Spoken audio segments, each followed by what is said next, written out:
Pero ya el pastor me adelantó la primera oración del sermón, que era precisamente que yo les iba a decir que hoy estamos de fiesta, pero estamos de cumpleaños. Y estamos de un cumpleaños doble. Estamos de cumpleaños porque cumplimos 37 años como congregación, pero estamos de cumpleaños, ¿saben por qué? Porque Pentecostés es el día del nacimiento de la iglesia. Y eso pues, ustedes lo tienen que haber escuchado a través de los años, así que no creo que yo les esté descubriendo mucho, pero vamos a verlo tal vez hoy de diferentes perspectivas y ver qué enfoque le damos a esto. Mire,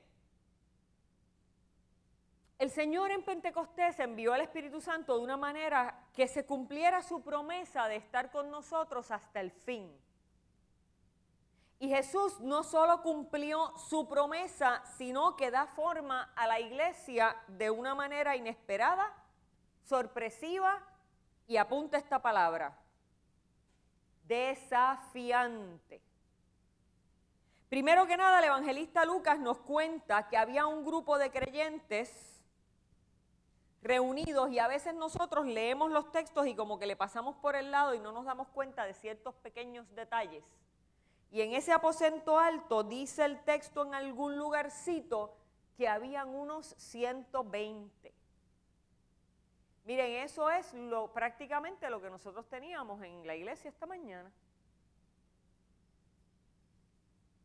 Entre los cuales se encontraban los apóstoles y se encontraba María, la madre de Jesús, y me parece muy interesante el dato de María, la madre de Jesús, porque eso implica que María, la madre de Jesús, estaba también con otras mujeres que eran las que habían vivido toda la historia del acompañamiento de Jesús en su muerte y resurrección.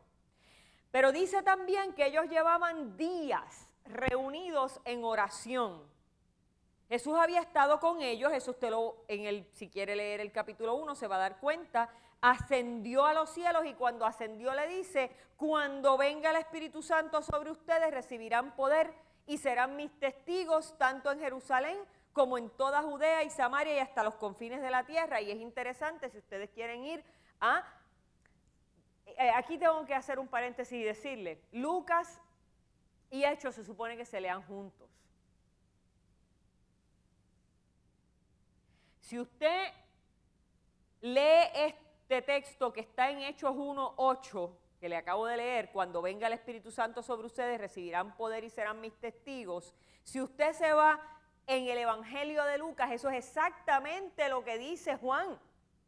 Exactamente lo que dice Juan. ¿Y porque es el mismo relato completo? La historia es completa. Es el mismo relato de Juan. Jesús les especifica que recibirían poder porque una vez que Él se fuera, estos hombres y estas mujeres se iban a volver a ocultar, a estar temerosos, frágiles y vulnerables, porque ¿quién era el que le daba la seguridad a esos hombres y a esas mujeres? Jesús.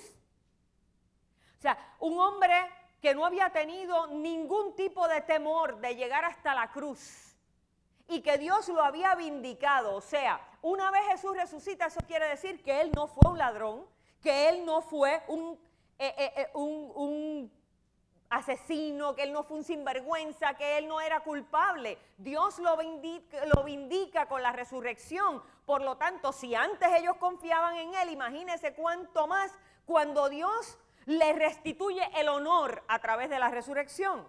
Así que cuando Jesús se va, ¿qué vuelve a pasar con esta gente?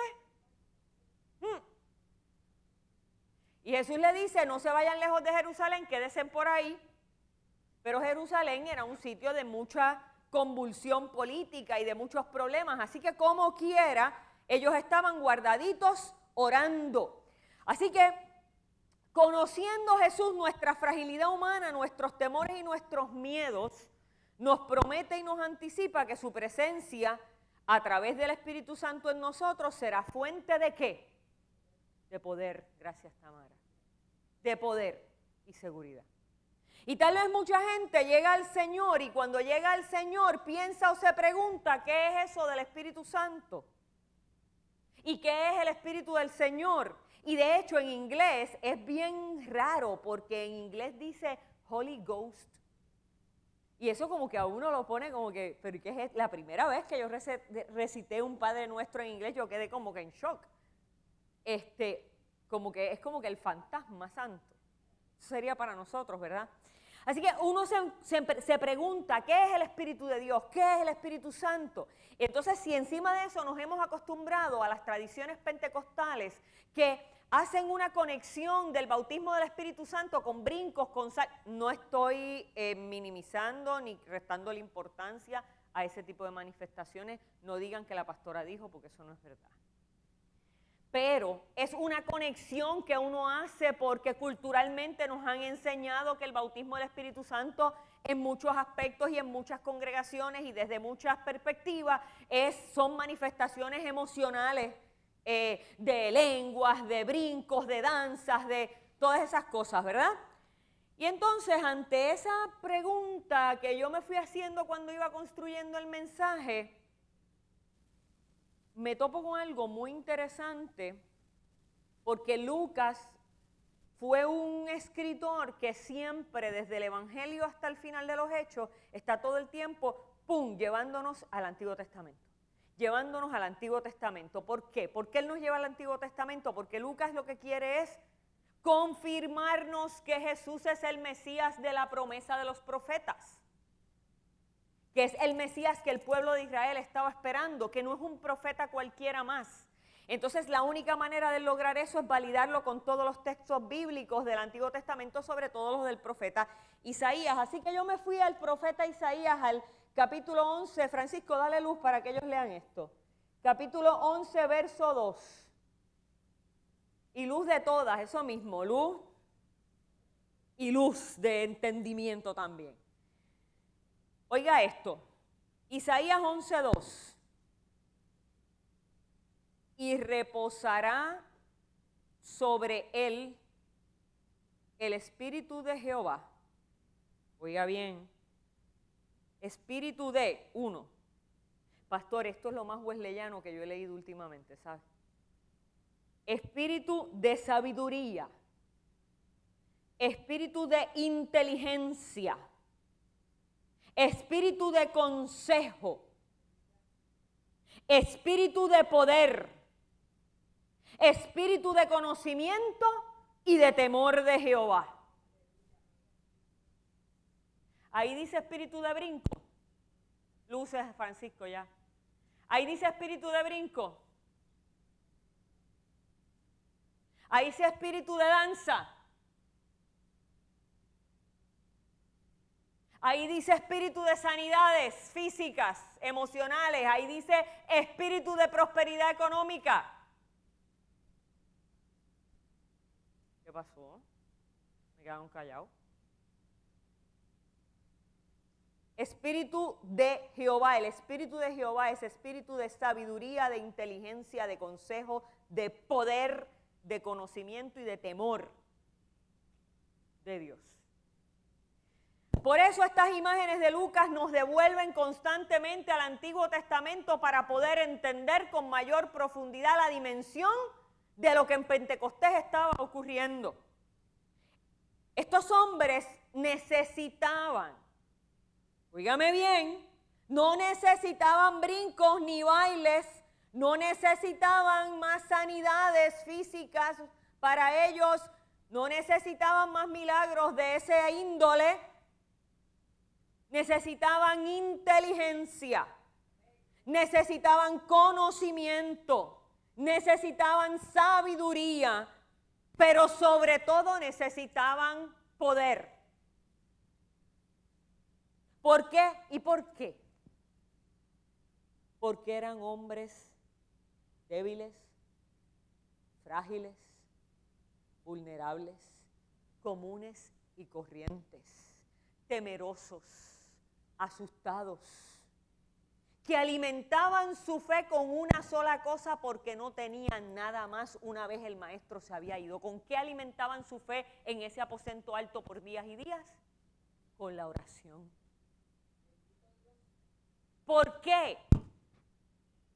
Mire, no es porque con eso es lo único que usted va a alimentar su fe. No, eso es una mala enseñanza del Evangelio.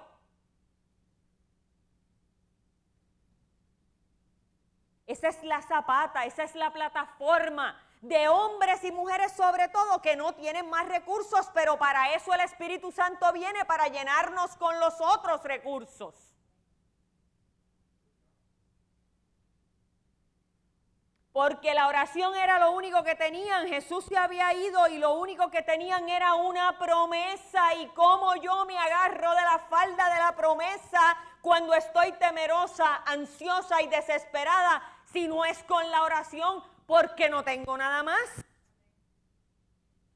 La única manera era a través de la oración. Pero entonces se da un fenómeno más espectacular todavía. Y es que ninguno se fue para su casa a hacerlo solo. Esos 120 estaban juntitos como nosotros aquí estamos juntitos, como esta mañana estaban juntos. El mismo temor los unía. La misma vulnerabilidad los unía. Cuando uno está fuerte y poderoso, ¿qué uno hace? Uno se le olvida a los demás. Cuando uno está chavao, ¿ah?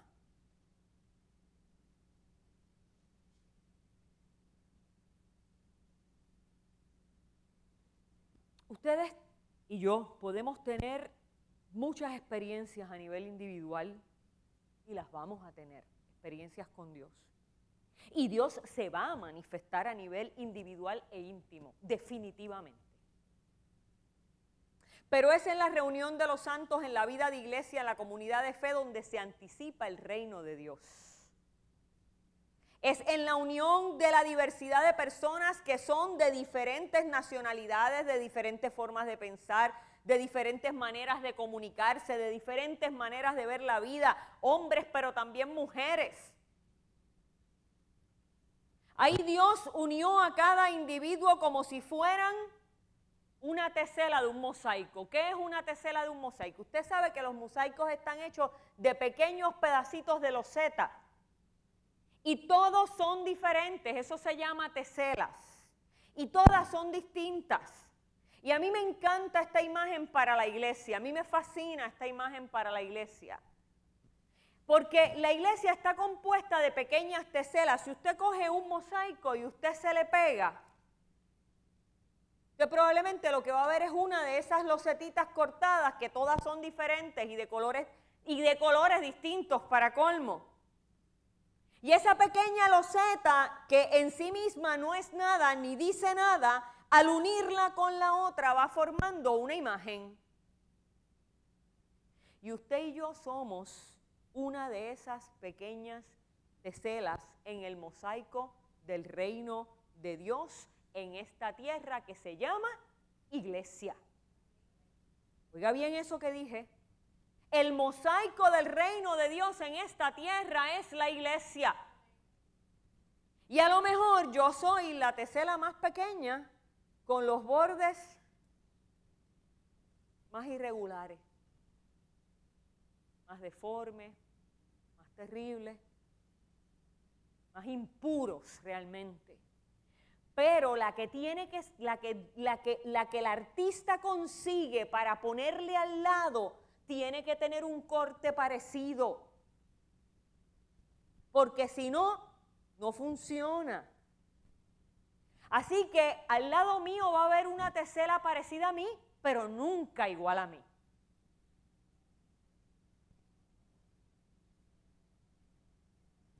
Y a lo mejor yo soy esa, más irregular, pequeñita, a lo mejor yo soy negra y a usted le toca hacerla dorada, con un borde más pulido, con más vida, con más edad, no sé. Lo maravilloso de esa construcción artística es que cuando usted se va alejando, usted va viendo una imagen esplendorosa. Todos y cada una de nosotras y nosotros somos absolutamente necesarios e imprescindibles para poder proyectar la imagen que Dios quiere que proyecte su iglesia en esta tierra. Todos y cada uno con nuestros bordes, todos diferentes, con nuestros bordes, algunos lisos, otros más ásperos. Somos una tesela importante. Esos 120 y los de 3,000 después eran hombres y mujeres bien distintos y se los voy a probar ya mismo. La iglesia que se iba formando ese día de Pentecostés era el sueño de Dios.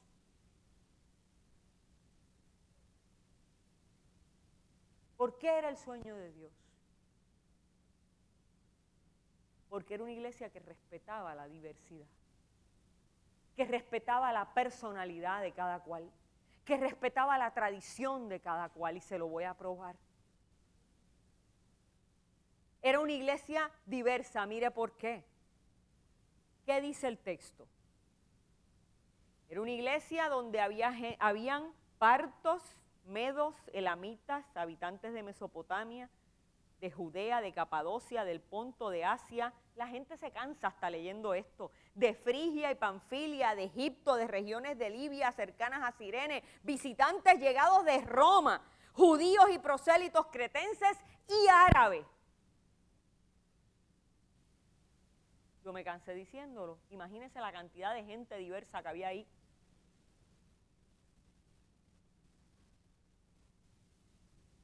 Una iglesia que no hace distinción y que se viste de diversidad, no se equivoque, Dios no nos quiere iguales. La fe no es una experiencia homogénea, la fe es diversa, es cambiante, crece y desarrolla. Eso es un error que pensemos que Dios nos quiere iguales. No, Dios no nos quiere iguales. Si nos hubiese querido iguales, hubiese hecho algo diferente el día de Pentecostés, y lo que hubiese permitido era que todos los que estaban allí, de Persia, de Capadocia, de donde quiera, entendieran lo que estaban diciendo los apóstoles, y lo que hizo el Espíritu Santo fue exactamente lo contrario, que ellos hablaran el idioma de cada uno de los que estaban allí. ¿Vio? ¿Vio la contradicción que el texto bíblico nos envía a lo que nosotros tratamos de hacer hoy en día? ¿Qué es lo que nosotros queremos? Decir las cosas como a nosotros nos da la gana y decir que nuestra doctrina es la única correcta y los demás tienen que adaptarse a nuestra manera de proclamar el Evangelio, cuando el texto bíblico en el nacimiento de la iglesia me dice exactamente lo contrario. En Pentecostés el Espíritu Santo llega para dar a esa familia reunida allí otros recursos. Les embiste de poder, les da sabiduría, les da inteligencia, les da conocimiento. Por eso es que al repartir las lenguas como de fuego, los creyentes entran a una nueva dimensión de la manifestación de la buena noticia. Y ya no solo con milagros de sanidad o con expulsar demonios, ahora entra a la dimensión del conocimiento, a la dimensión de hablar el idioma de otros para que puedan entender, de hablar de Dios no solo desde mis emociones y brincos y saltos o desde mis necesidades materiales o físicas, sino también desde mi razón, desde mi entendimiento racional, desde mi conocimiento. Por eso, otra característica del Espíritu de Dios de la que habla Isaías, y es importante dejarla ahí también, es el consejo. Y lo que está pasando en Pentecostés es tan importante que el evangelista Lucas hace un trabajo literario espectacular, extraordinario, al contar esa historia de Pentecostés. Los de ustedes que sean bien visuales y que le encante construir historias en su mente, pueden tener un ejercicio extraordinario con ese texto. Él usa unos elementos de comparación de la literatura muy especiales para que usted y yo comprendamos lo extraordinario de lo que sucedió, para que no se nos pueda olvidar. Y aunque parece que Lucas se queda en un nivel muy sencillo porque lo que usa para hablar es el cómo, que es el nivel 1, el primer nivel, el nivel más sencillo de la metáfora, que más bien es un símil, pero que en el texto bíblico no es considerado ese nivel sencillo porque aquí nos va a encaminar, y les explico luego, a lo que es una metáfora bíblica que realmente es una parábola, y ya los enredé y salgo de ahí. Solo usa el cómo cuando compara la llegada del Espíritu Santo con un ruido como de qué, como de un viento qué, como de un viento recio. Y hay otras traducciones que dicen como de un viento huracanado. Y las lenguas, o sea, el que la gente hablara en diferentes idiomas, dice que las comparaba con lenguas como de fuego. Realmente lo que hace el autor es introducirnos al mundo de la metáfora bíblica, que nosotros conocemos como parábola. Y usted va a decir, pero ¿de dónde usted se sacó, pastora, que eso es una parábola o una metáfora? Porque la metáfora bíblica, o sea, la parábola, la metáfora bíblica, no apunta a que nosotros tengamos un mayor entendimiento de algo, que es lo que es la metáfora, o sea, poder entender mejor una cosa al compararla con otra. La parábola, la metáfora bíblica, lo que nos hace es, más que comparar un evento con otro para impartirle significado, el significado que se le quiere dar a ese suceso que se describe tiene que apuntar siempre, y escúchalo bien, siempre, a una descripción del carácter de Dios o del reino de Dios. Siempre tiene que apuntar a una descripción del carácter de Dios o del reino de Dios. Y Pentecostés apunta a una descripción del carácter de Dios y del reino de Dios, porque el carácter de Dios es un carácter que acepta a la gente tal como son. El reino de Dios está para todo el mundo, abierto y disponible sin distinción de personas. Por eso el reino de Dios no puede estar secuestrado ni por una cultura, ni por un género, ni por una denominación religiosa, ni por un idioma, y mucho menos por personas particulares.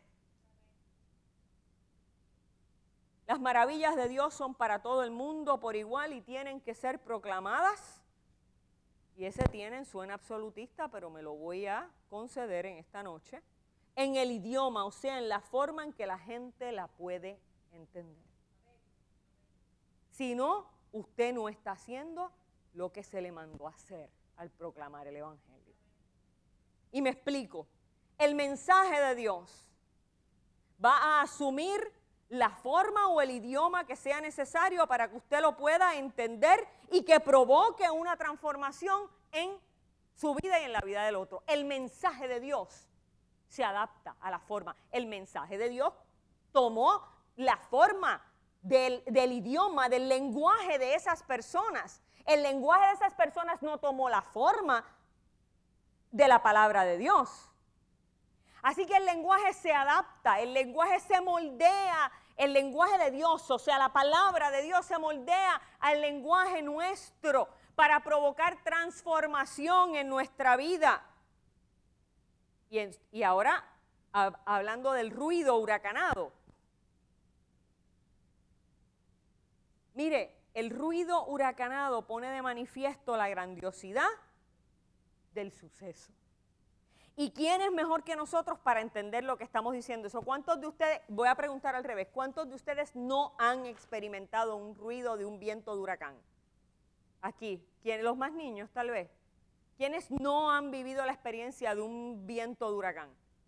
Pues quiere decir que todo el mundo ha vivido un vientito de huracán aquí, ¿verdad que sí? Una buena ráfaga, ustedes, todo el mundo aquí.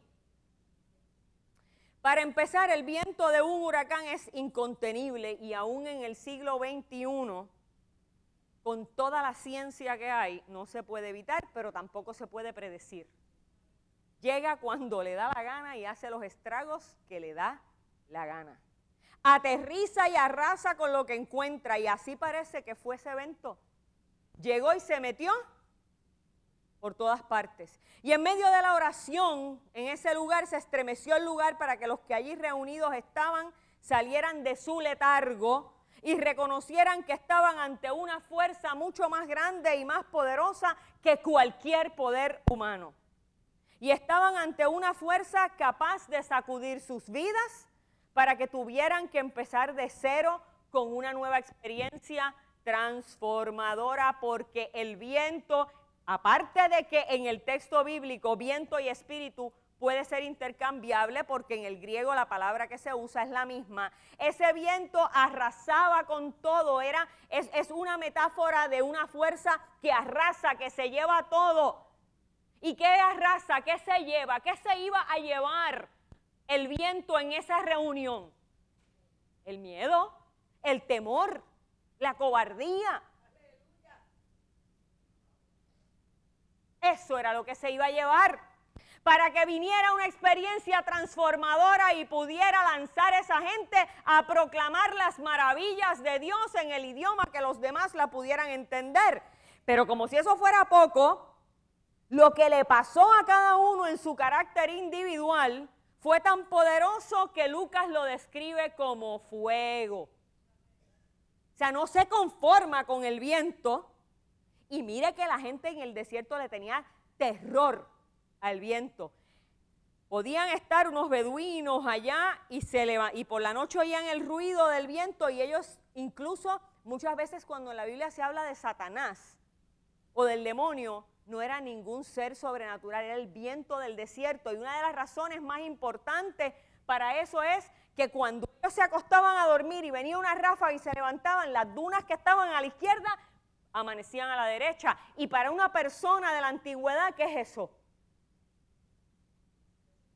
La cosa más sorprendente del mundo. O sea, una fuerza que cambie la topografía, eso tiene que ser un ser. Así que Lucas viene y no se conforma con eso, sino que entonces nos compara también con fuego, porque fuego en el texto bíblico significa dos cosas: divinidad y purificación. Pentecostés es la fiesta de la entrega de la ley en el Sinaí.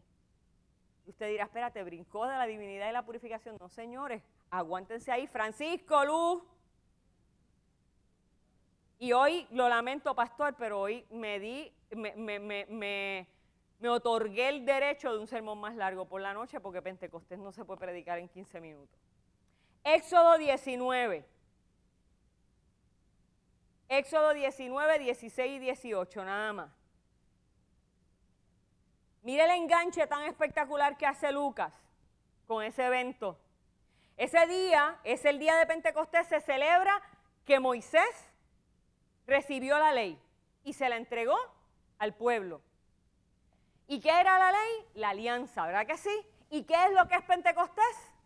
Una nueva alianza, ahora para nosotros. Y mire qué interesante, Éxodo 19, 16 al 18 cuenta, y lo pueden ir leyendo, que hubo truenos y relámpagos antes de que el Señor bajara con fuego a hablar con Moisés y entregarle la ley.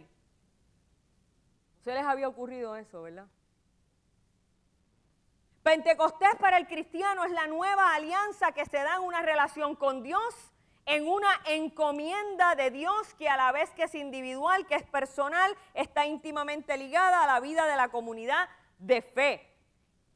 Ese fuego del que hablaba Éxodo, y lo voy a buscar porque lo quiero leer, me quiero ir sin leerlo.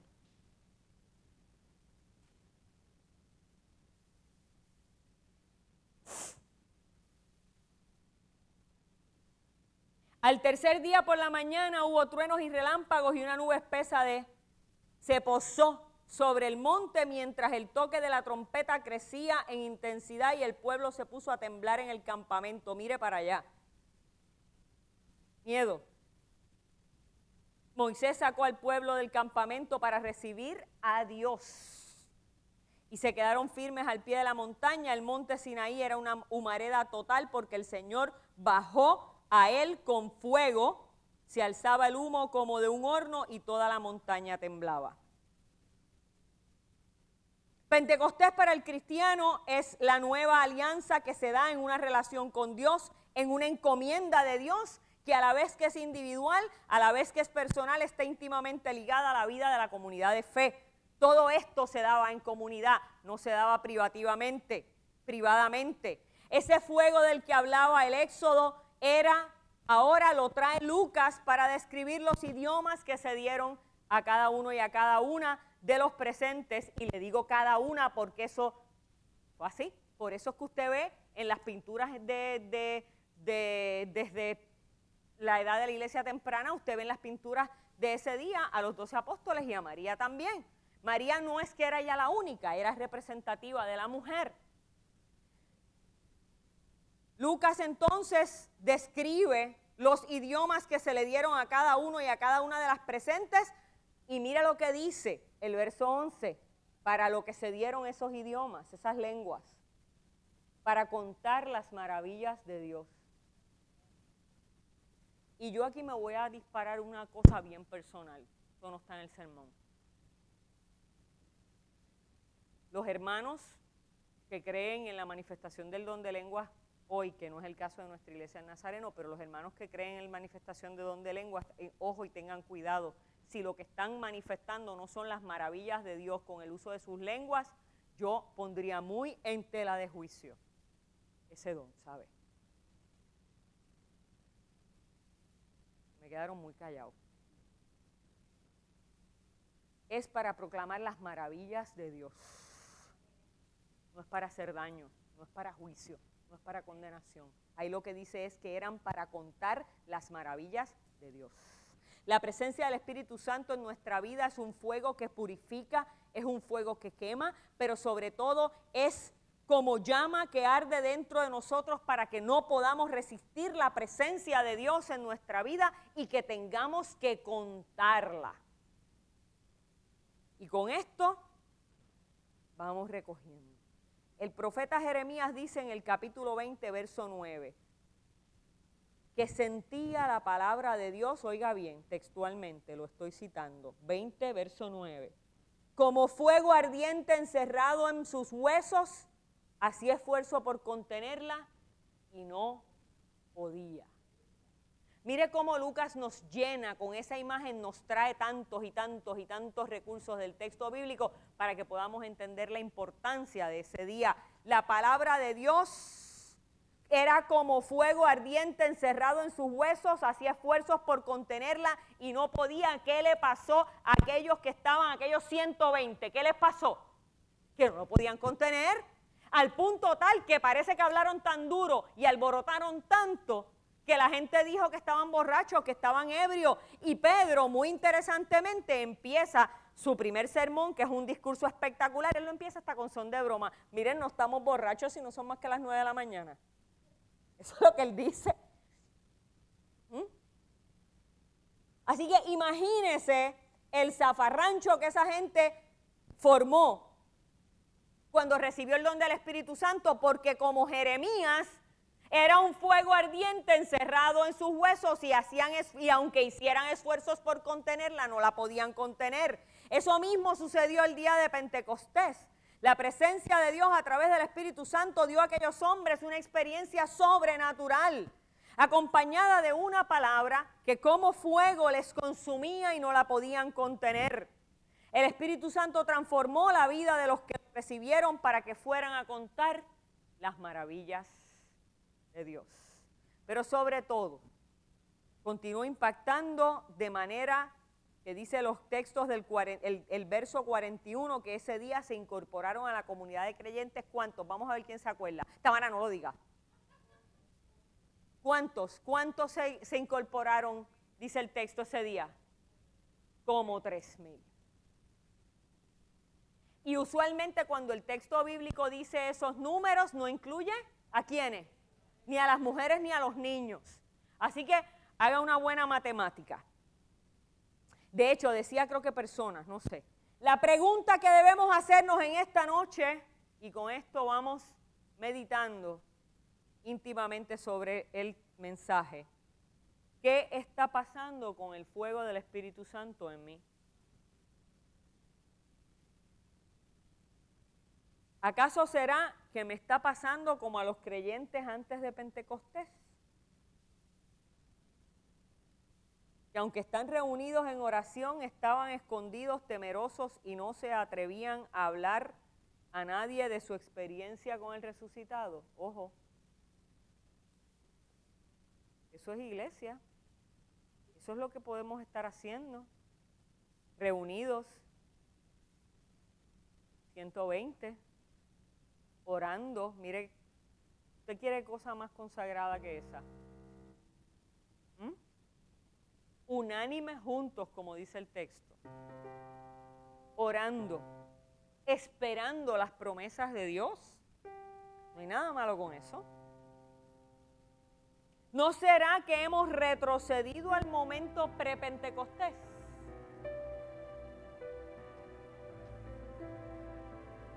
¿No será que hemos retrocedido al momento prepentecostés?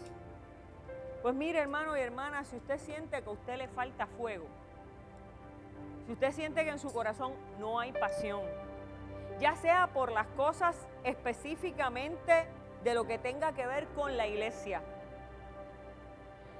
ya sea por su trabajo, ya sea por sus estudios, ya sea por cualquiera que sea su realidad, porque nosotros somos una misma persona en Cristo, somos una cosa integral, una sola cosa integral. Nuestra espiritualidad y nuestras necesidades humanas no caminan separadas por la vida, somos uno solo.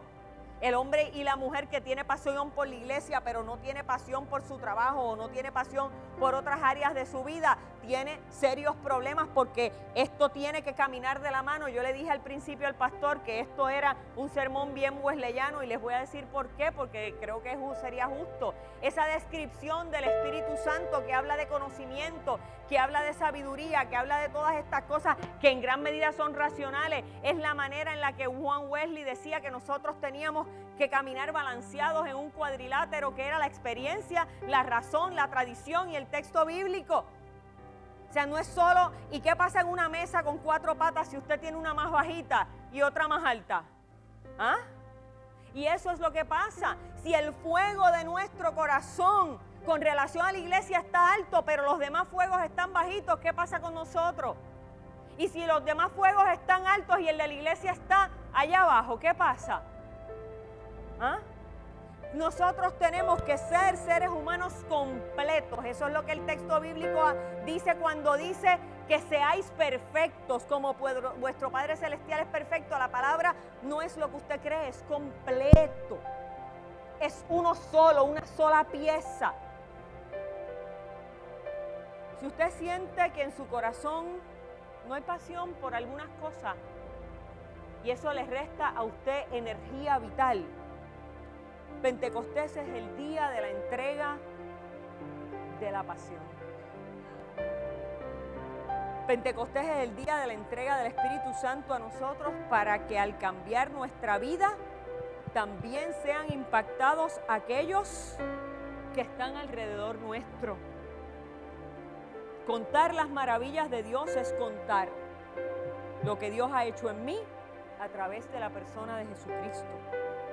Contar las maravillas de Dios es haber salido del miedo, es haber salido del temor, es emerger empoderados y empoderadas ante una nueva posibilidad de futuro, porque Dios se ha hecho presente en tu vida y la mía.